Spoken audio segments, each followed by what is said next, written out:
Hello, hello. Welcome to the show, y'all.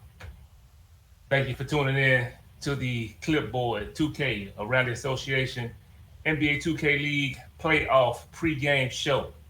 I am your host, Coach King. I am joined today by Mr. Top 150 Season 2 prospect, Mailman 2K all day. How you doing, Mail? Mailman. Mailman frozen, yo. It's always something. Mailman, let me see if I can get Mailman back in here, y'all. Hold on for a second. Hold on.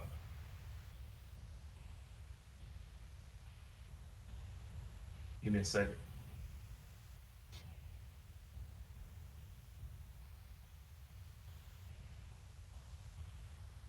Oh man.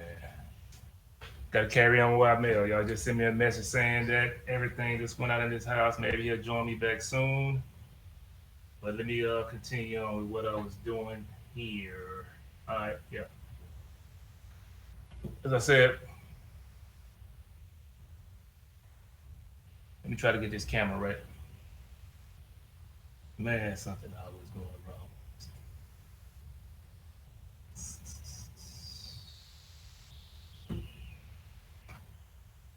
Give me a second, y'all, while I fix this cam.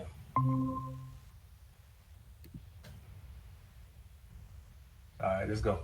All right, pregame show going down. Yes. Let's get into start the show out by talking about the ticket tournament. Uh, show you the bracket from the ticket tournament. Looking at the bracket, B5 were the champion of the ticket tournament, but they didn't have an easy path to get there. They had to start off by defeating Celtics crossover gaming, which they did handle their business in that series, defeating those guys. What was that? 2-0, and then they went on to round three where they had to face 76ers GC, and they were able to move past those guys 2-0 in that best of three series, and then the long-awaited showdown between season two champs T Wolves Gaming. They faced those guys with a chance to move on to the playoffs and get the 10th seed, uh, where they would face Mavs Gaming, which that game would take place later on the day at 5:30 p.m. Eastern Time. But they went on to defeat T Wolves Gaming in that finals, beat those guys 2-0, no 2-1 in that series, and that catapulted them to the 10th seed and to the tournament, playoff tournament, which brings us to today's show. And we're going to get you ready. Well, I'm going to get you ready until Mailman is able to get back, if he's able to get back. Get you ready I'm for here. the playoff show. You back? Yep. All right. Welcome back to the show, man. Thank you, Co-pilot man. is back in the building. Thank All right. you. Yeah, I just got going over the ticket bracket, so Okay. we're gonna move right on to the playoff bracket. And like I said earlier, the two games on slate today. First game, 5 o'clock p.m. Eastern time. We have Nets GC versus Hornets Venom GT. Now, Nets GC is another team that had a tumultuous, rocky ending to the season. Those guys very well could have been in the ticket tournament. They ended up losing to this very same team in Hornets Venom GT to close out the seasons. Excuse me. And so this is going to be a interesting first round matchup. These teams are familiar with each other. As I just said, they just had a game to close the season out. So they have game film, fresh game film that they should have both of these teams when it comes to strategy in this first round matchup. Um, Mel, you have anything you want to add to that first round matchup before we get into predicting these games? And we will talk about the second game of the day, Mavs Gaming versus B5 Gaming. Uh, I'll pass it on to you. I mean, not much. I just want to get into these players to watch, but just real quick, I'll just say a big thing is, like you said, the Hornets did already beat the Nets last in that last week of the season. But if the Nets, reviewing film and getting in the lab, and they may have figured it out, especially in Game 2 when they did take that Game 2 of that series against the Hornets. So if they can get back to that, they ended up only winning by I think a few points, but if they can get back to the way they were playing, being aggressive and killing them on that break, who knows, man? Who knows? But we'll see. We'll get into it though. We'll get into it. Definitely. And the second game of the day, like I said, 5:30, set to start time for this B5 Blazer 5 versus Mavs game, and these two teams are familiar with each other too. These teams met back in week 8. Mm-hmm. B5 were able to get the best of the Mavs and 2-0 sweep. The series where it was pretty tight, but B5, had these guys number. I don't think Mavs have beaten B5 since the league began. So this is going to be a interesting game. I cover the Mavs, so it's going to be difficult for me to go against these guys. So as you can see, I got my Mavs game in gear. Shout out to the Mavs. I'm like I said, we'll get into predictions in a few here, but these two games, this is an exciting time of the year for 2K League fans, for the 2K League, 2K community in general. We have 1.4 million in cash prizes that was given out to these guys throughout the season. The winner of the playoffs is going to receive $920K. That's a lot of money for guys that toss around and play with. Hopefully they'll do the best thing with the money when they receive the money. As we know, Raptors Uprising are the favorites to win the championship. But like I said, these games still have to be played, and they start today. So let's get right into these games, and we're going to start with my man, Mailman 2K, with his prediction and player to watch for this first game. Hornets Venom GT versus Nets game in GC. All right, so my prediction first, let's take into account the fact that it's going to be a battle of the OGs. We got King Kurt over there with Brooklyn, and Big West over there in Charlotte. It's going to be a good matchup. Like we saw in the last time they played, it was a 2-1. They win all 3 games. Like I said, the Hornets took one in game 1 and game 3. The Nets took game 2 in that one. I'm going to go with the Hornets again in this one. I feel like Trap is a solid defender. Chaka's going to get his points, and he's going to get assists. But he's going to need a lot of help from his role players to take out the Hornets this week. So I'm going to go ahead and pick the Hornets.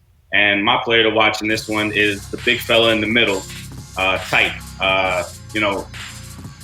He's going to be the key to all of this. Playing good defense, grabbing those boards, just affecting everything that Chalk tries to bring in the paint is going to be big. Right here, we're gonna see Type helping out on this pick and roll. The biggest thing is just like I said, to contain Chalk. You contain Chalk, and it's going to limit a lot of things for the rest of the team. Right here, he cuts them off perfectly and is able to get back in position fast enough over here to get this deflection. And like I said, Type is just going to be the key, man. He's going to be the key, the defensive anchor down there in the paint. The team goes where him and Trap are going, so the defense is going to win this game, or they win this series, I should say. And right here, we're going to see again, Type showing off, his pick and roll defense. Once again, cutting off Chalk, making him make a decision, and being able to get back in time to be able to shut down whatever Shuttles is bringing down there. As long as they stay consistent throughout this series, they should be able to beat them. I think it's going to go 3 games again, though. Right. That's a good player to watch. We know Type is a machine, man, defensively, especially defensively. Also, he's able to do some tremendous things on the offense with his playmaking. He's just a menace. Like I've said a few times, I've played against Type. I've played with Type in Pro-Am scene, and this guy was one of the most menacing guys I had to play against because he would he would press you full court, being passing lanes that you would never expect him to be able to get in and deflect passes and things of that nature. So he's definitely a menace out there and a good player to watch in this one. Um, my player to watch in this one, and I do have Hornets, Venom GT, moving on in this one. Let me go back to the bracket. We didn't go over to the clip, the graphic showing the advantages and the disadvantages for these teams. As you can see, we have the green will indicate that that particular team, have the advantage in that particular category. So as you can see, the most glaring one to me is the points against. Both of these teams pretty stingy for the most part. I mean, Nets give up almost 70 points per game, so that's not really stingy. I would say 70 points is around the average for the league, and as far as scoring goes, 66.7 is the number that I want to watch because if the Hornets can keep Chalk in check and keep the Hornets, keep Nets down in below 70s, around 70 points per game mark, then they should be able to win this one in three. But my player to watch in this one is this guy right here, Snubby, point guard, 24.1 points per game for Hornets Venom GT. Hornets, they're a defensive team.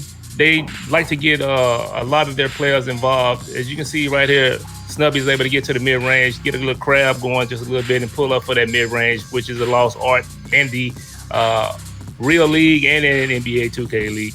As you can see right here, his vision, he sees the wing defender hipping hot. He probably called it hash cut and was able to get that alley-oop off that. That's the vision that we like to see from point guards. And right here, as you can see him getting busy right in the pick and roll. Traps that's a big body, and he's able to just step over, quick stop, and pull that three from about 28, 26 feet. And you know what's coming next. Green bean, each of veggies is famous for saying. But as you see right here, defensively, Snubby's right there in the passing lane, denying, as we call it, taking away the hash. He's taking away the hash right there. His vision sees that he has the ability to go over and bump steal, get the bump steal, which he was able to get the bump steal and get out in transition and get busy right there. So that's the reason why I have Snubby as my player to watch in this one. His vision and scoring ability and defensive ability, along to go with Trap, and with Trap on the half court defense with defensive end would help these guys propel and move them to the second round in the playoffs. You have anything you want to add to that before we move on to the next one? I think another thing to look at when we talk about that graphic as far as the points for and points against is, when you look at it, it looks like the Hornets just get the better of dog fights. So if they manage to get into close games, they're probably gonna end up getting the better of that one. And if you look at the Nets, the numbers are flipped. They allow more points than they score. So like I said, I just don't think the Nets want to get into a dogfight, even though they will battle to the end. But I don't suggest them getting into a dogfight with the Hornets. Right, and another quick thing to note: that last series that they played to close out the regular season, Chalk averaged a double with points and assists. So my thing is, if Trap and Type able to contain him and force him to be a playmaker and pass his teammates, then I think they can get it done in 2 games. Honestly, the focus should be on the stopping Chalk. So if they're able to do that, this should be easy series for those guys. But we'll move on to the next one. And before we move on to the next one, shout out to some of my reoccurring guests in here. We got Dave from 2K Zone in the building. Appreciate you for coming through. Love listening to the show this morning. I was able to catch the recap of the show from yesterday. Good job to you guys on that, and congratulations for joining me on the Dash Radio's Nothing But Net channel. So kudos, and hopefully we can do some cross work in the future. And there goes Mel again. This guy right here. Move this camera over. So, all right. Here we go. But yeah, and shout out to my man Nerdy, just Nerdy in the building. Thank you for your support. Nerdy is a guy in the 2K community. He's trying to get better at the pro am scene and at 2K in general. He's a member of the team Longhorns and the GA 2K league that we have here in Dallas down at the Geekly studio. So shout out to Nerdy for coming through.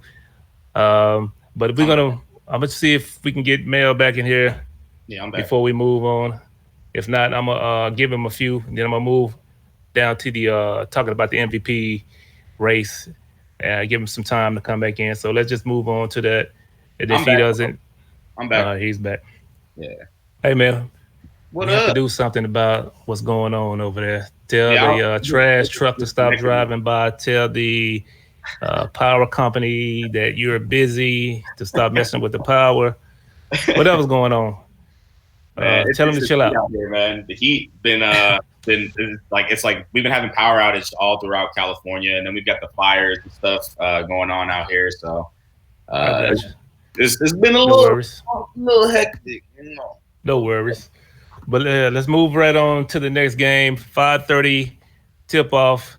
The game that I'm looking forward to see. Actually, I'm looking forward to see all these games because, like I said, I'm a fan of the league. I love watching this stuff. I love covering it. So, but this is the one since it's the team that I do cover, hometown team. I'm wanting them to get out of the first round for the first time in their existence in the NBA 2K league. So let's look at the graph from that, and we'll give our predictions. B5 Gaming, 10th seed, going against 7th seed Mavs Gaming. Mavs Gaming is another team that closed out their season by losing. They could have had the 5th seed, which wouldn't have mattered. They still would have to face these top 4 teams on the opposite side of the bracket. But like I said earlier, these two teams met in week 8, and B5 got the best of these guys. The Mavs' advantage is that they have had 2 off weeks during the last 3 to 4 weeks to prepare for these teams. B5, like I said, they had to play all last weekend and last week, so they really haven't had. They didn't have as much time as Mavs Gaming had to get prepared for this, I should say. So Mavs should come in this one prepared. I've noted on multiple times during my radio show what I think they need to do in order to improve. They are a team. If you look at the graph right here, they score around 64 points per game and give up around 65 points per game. That points average that they score is not going to get it done. They're going to have to find a way to add like 6 more points to that. Like I said earlier, 70 points is going to be that mark that they need to get to in order to even have a chance to get past Blazer 5 in this matchup right here. But as I said earlier, if you look at the stats and the category, the green indicates that they have the advantage in that particular category. And we see Mavs have the better stats in 3 of the 4 categories. But as I say, B5 has got the best of these guys this season. And I have Mavs Gaming moving past B5 in this one. I know it's an unpopular decision throughout the 2K community and the NBA 2K league based on how this team has fared throughout the season and previous seasons.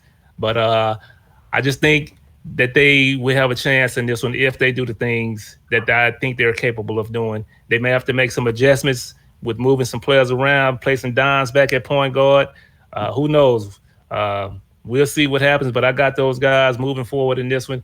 And my player to watch in this one is the guy that I just spoke about. And Dimes, shooting guard, small forward, previous point guard for Mavs Gaming, averaging 15.6 points per game. As you can see right here, we all know Dimes is a dangerous player at the guard position. He can do it all. Right here, we see takes advantage of putting the ball on the deck, getting to the paint, and using his ability by shooting that leaner to get that 2 points. And right here again on the bounce, get to the post hook. So he's able to score in a plethora of different ways. Right here, you see Sherm getting coming out the pick and roll, able to get Dime in the Dex situation. Wing three ball, you can see he's highlighted right here. Open off the Dex, shook splash here a little bit and was able to green that three ball from the wing. And that's what we're going to need. Scoring, and more scoring from Dimes, Sherm, Pete, by any means Mo. I mentioned on the show earlier this week that maybe they should try what B5 did and put Mo on that two-way athletic, not two-way athletic, but that what's that bill called? What's that bill called, Mel? At Which the one? two that Majestic used. Not the two-way athletic. Finisher? Two-way finisher. Not the two-way finisher. I forgot what it's called, but y'all know what it left my brain right now. I'm sorry. It left your brain. That bill that Majestic is on, that's the bill that by any means Mo be on it. And the reason why I say that bill only has a 70% three ball, but it's athleticism and defense, it's strengths. And we know that Mo from the previous season and his pro-am play that he's a shooter. So he should be able to get that shot off. What is it? Two-way sharp. No, it's not a two-way sharp. It's not the two-way sharp. It's another name for it. It left my brain. I'm sorry. Yeah. I'll find it what it is in a few minutes. But yeah. But as I was saying, by any means, Mo is known as a shooter and a scorer in his league. So shooting on that 38, the 38 release, he should be able to knock that down. He's been playing anything from small forward to shooting, guarding, if you know too, because you have the jump shot releases are 98 and 38. So 98 is on the 1 and 2, and 38 is on 3 and 4s. So he should be already accustomed to shooting with that 38 release. So I think if he gets on that bill, he can be able to attack. Like Dave said on the show earlier, how Majestic was able to attack from the corners. Guys aren't expecting players to attack from those areas of the court because they're usually just cones. But having that build, like I said, with the athleticism that it has, and like I said, 73 ball is still, you can still hit with a 70 in this league. So I think if he's able to get on that, and their B5 strategy is to try to take away Sherm and close the paint off, because Sherm, one of those point guards that like to attack the paint. So if he's able to attack and be able to kick out to corners and wings and have these guys ready to shoot, Spartan be able to get his stroke back. Hopefully he worked it on his stroke through the last few weeks. His shot has abandoned him the last few weeks. So if these are guys able to knock down shots when they have the opportunity, I think the Mavs should have a chance to move past. But like I said, they have to get that scoring up and keep the defensive numbers where they are. Otherwise, it's going to be another early exit for these guys. And I hate to say it, but I'm going to pass it on to you, and then I will continue with my analysis of this game after you done with your player to watch. So I'll pass it on to you. Let us know who you have for your player to watch, sir. All right, man. So look, I know you love these Mavs, and I know it probably hurts to pick them because these, the Blazers coming off, they got a lot of momentum, man. Like I predicted for the ticket, man. I said it, man. I felt like they were gonna break the curse, and lo and behold, they broke the curse, man. I'm telling you, they're on a roll right now. The biggest thing for the Blazers, and like you said, was a highlight for the Mavs that they need to focus on is scoring, and that's what the Blazers bring. They've got scorers. So you got Mama that's going to be scoring. He's going to get his buckets. Walnut's going to be beating people up down low.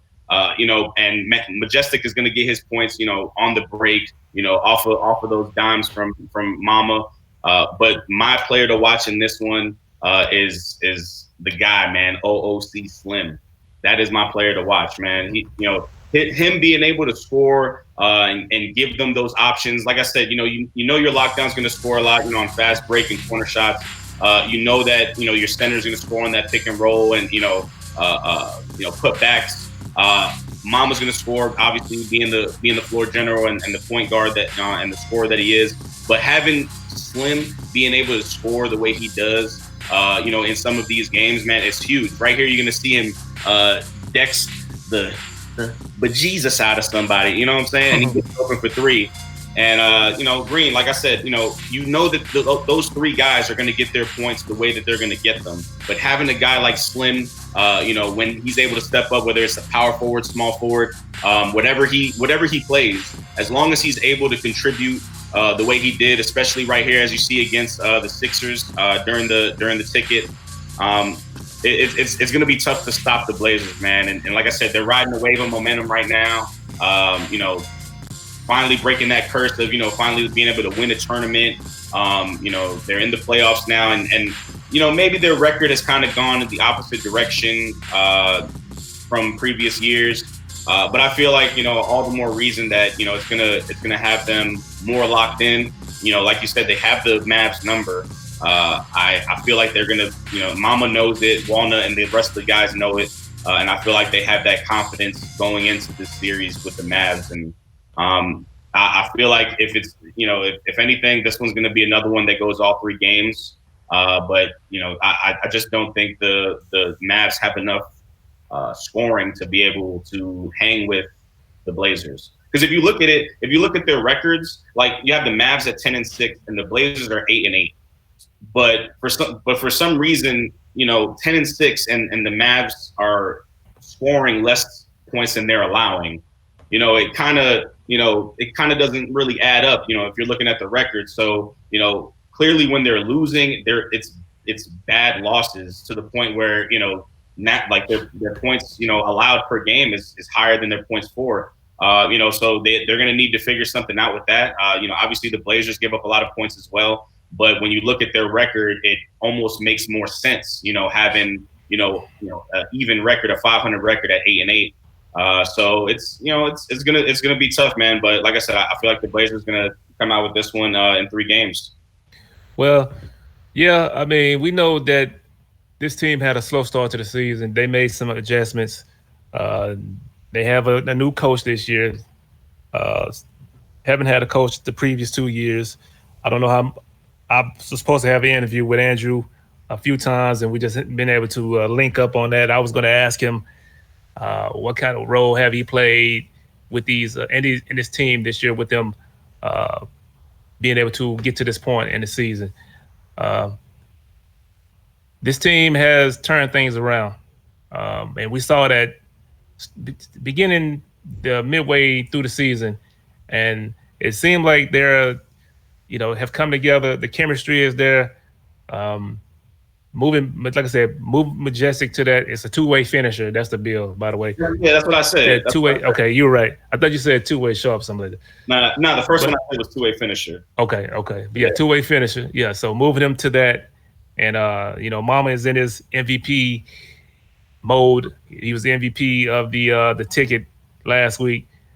And the Mavs kind of gave you a blueprint of what they needed to do against the Bucks in the game 1 last week, which was the focus was to take Reg out, and that's what they're gonna have to do in this series. They're gonna have to find a way to make Mama a playmaker. He can't, be able to dance around in the pick and roll, pull off threes. We know he quick stop and pull off the screen better than with the best of them in this league, and he's able to attack and get in and post fade and post hook. So the Mavs have to find a way to play him high and just force Walnut, to beat him, off the slip. So they're going to have to slow them down defensively, and the Mavs going to have to put up points. I mean, everyone knows that that's what it's going to take for them to be able to move past them. I think they can do it. They have to find a way to stop turning the ball over. That's the only thing. This team is not a good passing team. They do not pass well at all. From either position. P probably the best pass on the team. And he's at the center spot. So, yeah, I mean, so I have them moving past, man, just because they said third time is a charm. So this is the third time they're in the postseason. The third time they're going to try to get past the first round. I think they do it today. It's going to take 3 games and a tight game. I think Mavs get first game on host. They'll go mailman again. But that's it for the 2 games of the day. We will be back tomorrow. I'm not leaving now, but we will be back tomorrow to review the 4 games on slate tomorrow. I'm going to go ahead and talk about the MVP race, and we're going to end the show on that note. And we're going to look at the finalists, the bracket. I mean, the graph for the MVP finalists. The MVP finalists are CB13 for Warriors Gaming Squad, Dave Fry from Wistic District Gaming, Kenny Got Work from Raptors Uprising, Reg from Bucks Gaming, and Rhea from Utah Jazz Gaming. You have 2 rookies on here, and both of these rookies are should be in your Rookie of the Year race. They haven't announced that just yet. That's going to take place next week on the 28th, I believe, when they announce the finalists for Rookie of the Year and a few other categories for awards, Defensive Player of the Year, and things of that nature. But this is going to be a tough one, guys. Tough one. I mean, we know Kenny Godwork has put in work. 16-0 on the season. His team has led his team. He's top in scoring, top in assists, top in steals. His team has done the work. Like I said, he's a leader of that team. And then you look at a guy like Reg, Rookie of the Year candidate. He's also a guy that's formidable and respected for his play in the league coming into his first rookie season of the year. And then you have another point guard in CB13. This guy's probably one of the smartest high IQ guys in the league. He's able to do damage. I remember watching him doing Pro-Am before the season even was in existence. He used to play with, I forgot the name of that team. It's my Tims. Yeah, no, before that, even before that, he was playing with, what's the guy name? That was 2K. He had the 2K team, and then he got hired by NBA Live. What's his name? You know what I'm talking about? Hired by NBA Live. He had a Pro-Am team. My K-Spade? Keena. K-Spade, yeah. He used to play with K-Spade. I remember watching Keena when he played for K-Spade. I think that's where he got his start at right there, to be honest.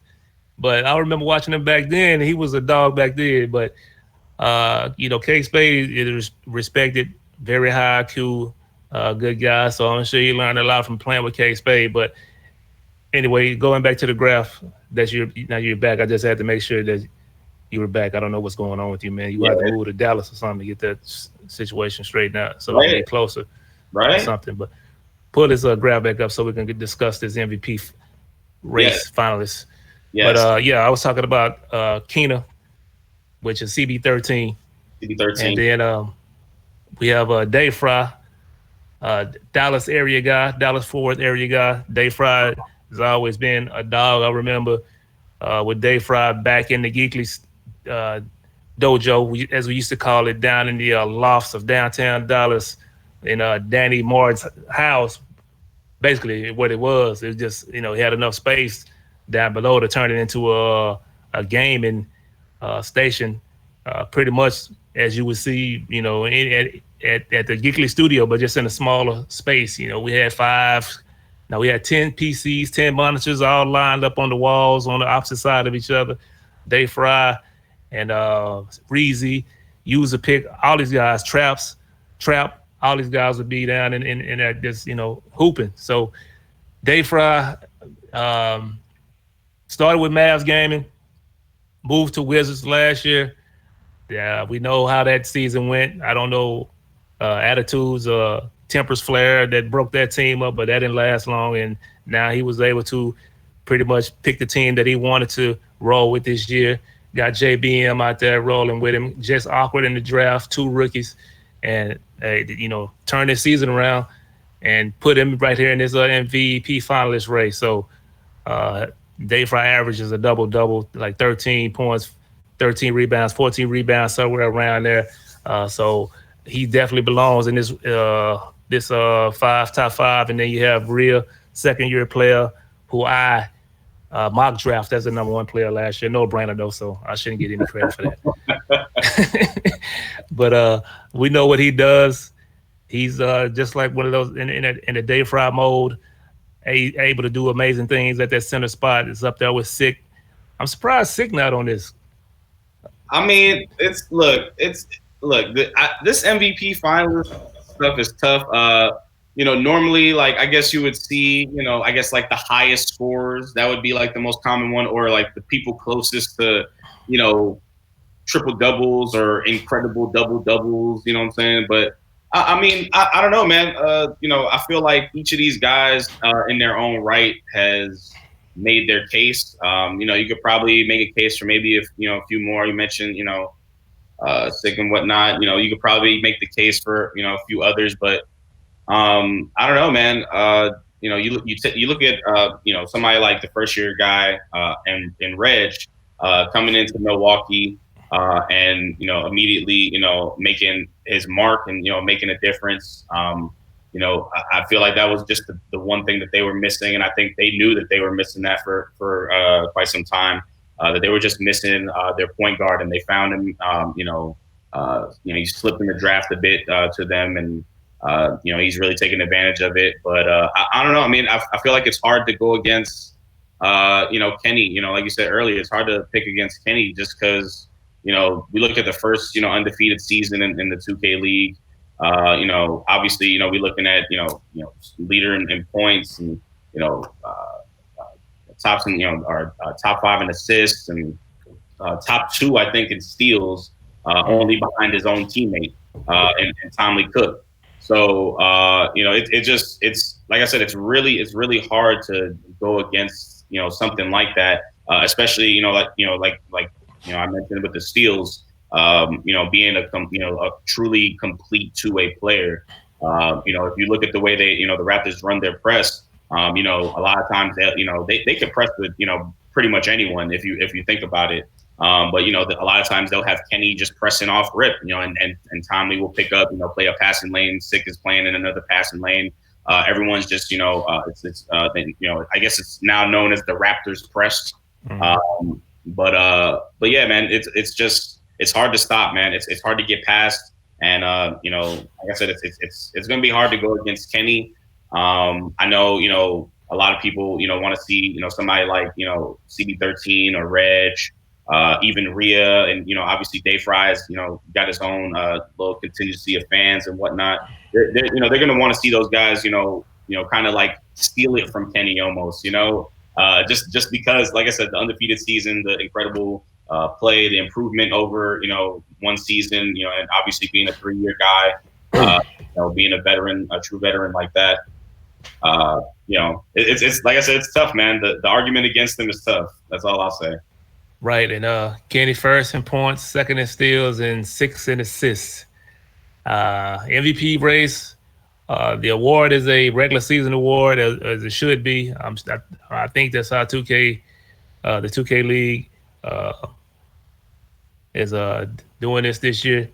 And if that's the case, which, like I said, it should be, Kenny Got Work is your favorite. I mean, there's no really no discussion about it. I understand that you got to have a race, you have to have a finalist, but yeah, I mean that award is pretty much wrapped up and sitting on his, whatever he has to sit his trophies on, awards on, it's already sitting there. So that's that. It's already and it's already there. Brendan Dunahue already shifted to him, man. You have to go through the motions. So that's just how that's gonna be. So I feel it. MVP Kenny Got Work. Anything else we need to go over before we wrap this show up? I mean, we have 18 minutes before Rookie of the Year, real quick. I'll say Rookie of the Year. That one, I know Reg is in the MVP race. I feel like that one is going to be tough to take away. You can look at Chalk also. He had an incredible season as well. He's averaging 30 and averaging, I think he was the leader in assists as well. 9.8. Yeah, you know what I'm saying? Like it's tough, man. I think Reg is gonna take that one. But I know that Chalk is definitely gonna, he's He's got a lot of fan support. I don't know, man. It's gonna be tough, man. He's got I know that the age is expansive, man. It's so expansive, so you never know, man. And obviously being, he was already a big, YouTuber as it was, this year with, him making legend in the park and all that. So I don't know, man. Reg, I think is the favorite in that Rookie of the Year race, though. I think he's going to take that one. A few weeks ago, I had Splashy as my Rookie of the Year. I like that. And I was on Twitter. I had a debate with both of these guys, actually. At the time, Reg had agreed that Splashy probably was in the league at the time. But then the Bucks went on his run. And that's where we at today. So, like you said, Buck, I think Reg has taken over that Rookie of the Year lead. I think it's his to lose. Like I said again, that should be a regular season award as well. All these awards are regular season awards. So, can we get co-rookies? Can we get co-rookies like they did before? With Jason Kidd and who was Jason Kidd Rookie of the Year? And Grant Hill? Yeah, we can do that. Can we get a co-rookie? Grant Hill and Jason Kidd? Because look, I'm not gonna lie, Splashy is another one too. And if you look at Splashy's resume, obviously just based on being able to lead a team to such an improved record, just going from last year to this year. I mean, it's a tough argument for that too. I mean, the Jazz, obviously are not just a one man army or whatever, but Splash just brings a crazy type of energy. He brings a good energy to that team. Obviously you got the big man Rhea compete. Being the veteran there. Leading them. A lot. They just got so many different weapons on that team, and they all just mesh so well together. Even their six man. Get on my level. They just all mesh so well together. So I don't know. I feel like even though Splashy obviously played a factor in the Jazz getting to where they're at, I feel like Reg is a more instrumental part of the Bucks' success this season. Right. And that's why I feel like, whether, obviously a Rookie of the Year is just an MVP for rookies, you know what I'm saying? So if we're talking about the most valuable rookie, I feel like that would probably go to Reg in that respect. And it's not a slight against Splashy. It's just without Splashy, like if you insert maybe a different type of point guard, I don't know if the chemistry would be the same, but at the same time, like I said, I just feel like Reg is just he's just got the slight edge as far as how important he was to the Bucks getting to where they're at, as opposed to Splashy and the Jazz and where they're at, just because they have so many different weapons. Right. Well, yeah, and the Utah Jazz game and have 3 top 5 picks on their team. So I mean, Splashy has a lot of help.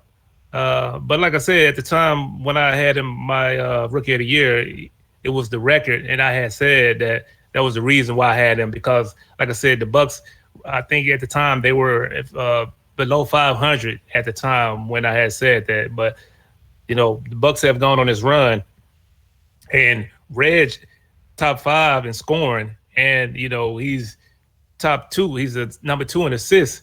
So, and with he has A Rooks as his backcourt counterpart, which we know A Rooks is a dog as well. They got Plondo, and shit. I mean, if you wasn't a fan of the 2K league, you'd be asking yourself, who are the other 2 guys on the team? So, I mean, so I think Reg has taken the lead in that Rookie of the Year race, and I believe it's his. And Dave just said, I agree with you, Dave. He said Reg for Rookie of the Year. I agree that. He said, can we get Reg for both awards? I mean, no, we can't get. I told you, Kenny already has his award at home, man. Yeah, it's already in Toronto, wherever, man. It's in Toronto, man. Yeah, you already have his award. It's already been bubble wrapped and sent to him already. That's a done deal. But we'll have to wait and see who the actual finalists are for Rookie of the Year. I believe you have those 2 guys. You have Crush. You have who else? Any other names you want to throw out of there? Crush. I think Chalk is in there. Oh, you think Chuck rookie of the year? I mean, Maybe. if you look at the simple fact that the Nets went from, obviously it wasn't a huge change in record, 7-9 to 8-8, but they go from not making playoffs to now they completely avoided the ticket to make playoffs. I mean, and Chalk obviously, if you watch him on camera during games, he tries to display, he tries to show everyone like, hey, look, I'm the leader. I just want you guys to lock in, man. Like we cannot lose games this way. We're better than this. He's constantly drilling it into his teammates, like just to remind them, like, hey, look, like we were that close, Right. that close. So especially this week, going against the Hornets, we're gonna see him make his case. We're gonna see why he makes his case for it. But you got to include it. I think you got to at least include him, man. I think you got to at least include him in there. So we got 4-point guards in the lock. I got JBM. I got JBM. Crush. I got Splash, and I got Ridge. Yeah. Okay. I mean, yeah. Other than that, I don't know, man. I don't know if there is a case for anybody else. Yeah. Definitely got to throw JBM in there. I mean, definitely not. Definitely. I mean, look, that's another one where you see a freaking complete 180. Where the Wizards, were struggling. Obviously they trade JT. They try to make some changes around Day Fry. They bring in Nudini, which was a big move as well. That I feel like that was just huge as far as bringing in somebody who has a lot of experience in tournaments and playoff atmosphere. Obviously bringing in Awkward and Be Rich. It's a crazy turnaround for that team. P. Cross definitely did his homework. Worked with Day Fry and Reese obviously to try and figure out what was going to be best for this team going forward. And obviously going JBM early. You gotta they went with their floor general and it didn't disappoint. So right. I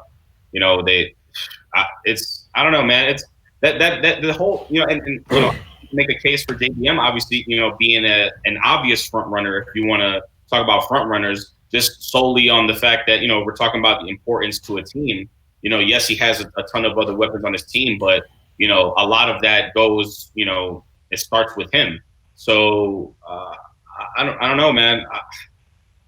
I'm still gonna go Reg, but it's good. That one's gonna be tough, man. Yeah, I want to just follow up on something you said about P. Cross and his draft process. I don't know if he had anybody help him, but he did do a phenomenal job with drafting that team. And you mentioned B. Rich. B. Rich was a dog in the offseason. Yeah. Point guard. So I guess, just in case JBM didn't work out, they had B. Rich right in the tuck, just in case.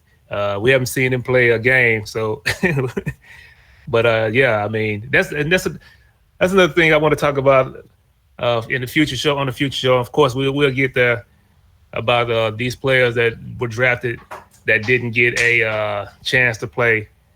Unfortunate. I'm not sure what their chances are of getting back in the league next year. I mean, it's unfortunate. I'm hoping that one day we get to a point where we can have subs in the league, so we'll be able to see all these guys, get to play, man. Because how are you going to be evaluated on your play on the biggest stage if you never get a chance to play? I mean, I know these guys scrim and things of that nature, but how are you going to be able to show your skill set and pressure moments if you never get a chance to play, and then you're drafted to these teams as a rookie and never get a chance to display your talent? So it's something that the league, I hope that they get to someday, along with a lot of other things that I have on my list as to see and help the league grow. So uh, we'll talk about that on a future show. What Dave said. Dave saying, yeah, Dave, we know the Rookie of the Year nominees haven't been announced yet. Like I said, that's going to take place next week on the 28th. They're going to announce Rookie of the Year. They're going to announce Defensive Player of the Year, first team, second team, all those different categories. They're going to announce that next Thursday. I mean, not next Thursday, on the 28th. Whenever the 28th, next Friday. They're going to announce all that stuff. So. Hey, what do you think the chances are Kenny gets DPOY, man? I know he didn't lead the league in steals, but all I'm saying is the man had one defensive badge and was second in steals. That's all I say. I mean, it's possible. It's possible. That's a race right there. I mean, that's gonna be a good one. That's going to be a crazy one because you have centers. Yep. This should be lead the way in that. Then you have Glocks. Like you got Tomley, you have Crush, you have even Awkward. You have a couple of other guys out there. So that's going to be, that's going to be an interesting one right there. I mean, first team defense, second team defense, first team offense, second team offense. I want to see all that. Gonna be good. All right, Dave. Appreciate you for coming through as always, man. But yeah, that's going to do it for today. I appreciate you guys for coming through. Your support is greatly appreciated. We will continue to bring this type of content to the airwaves. As long as you guys keep coming through, 2, 3, 4, 5, 6, 500, it doesn't matter. We're going to keep doing what we do, and we're going to improve. You know, we're still in the infancy stages of this, so we're going to improve. Again, this is the Clipboard around the association 2K League pregame show for the NBA 2K League Finals. We will be back tomorrow at the same bat time, same bat channel, 4 p.m. Central Standard Time. 3 p.m. Central Standard Time, I'm sorry. And I am Coach King, your host of the show. And I got my sidekick with me as always, Mailman 2K all day. Take us out, Mailman. Hey, look, man, like I said, I appreciate y'all tuning in. Always a pleasure, being able to talk 2K and, talk numbers and all that. I nerd out, man. I don't really care, who knows it. It's all right, man. But, obviously appreciate you guys, Dave, I know A-Fox probably popped in there, Nerdy. Everybody, man, appreciate y'all tuning in. Keep tuning in. We always going to be trying to add something, a little bit different. I know you guys like the breakdowns. We're always, brainstorming and making plans to try to, do more improvements for you guys, you know what I'm saying? So you can enjoy the content that we put together, because, without y'all, what we doing here, you know what I'm saying? But yeah, I'm Mailman 2K all day. We out of here, man. I need to go get a snack. I need it. Shout out to Chef Official. He's supposed to be on the show today. He had a family emergency. I hope everything is okay with you, sir. And we will hopefully we have you on tomorrow to form this 3-man show and bring this content to you guys tomorrow. So like I said, tune in tomorrow, same time, 3 p.m. Central Standard Time, 4 p.m. Eastern. And we will be right back with the Clipboard around the association pregame show for the NBA 2K League playoffs for Mailman 2K, the Clipboard. I am Coach King 2K, and we're signing off. We'll see you guys tomorrow, and peace.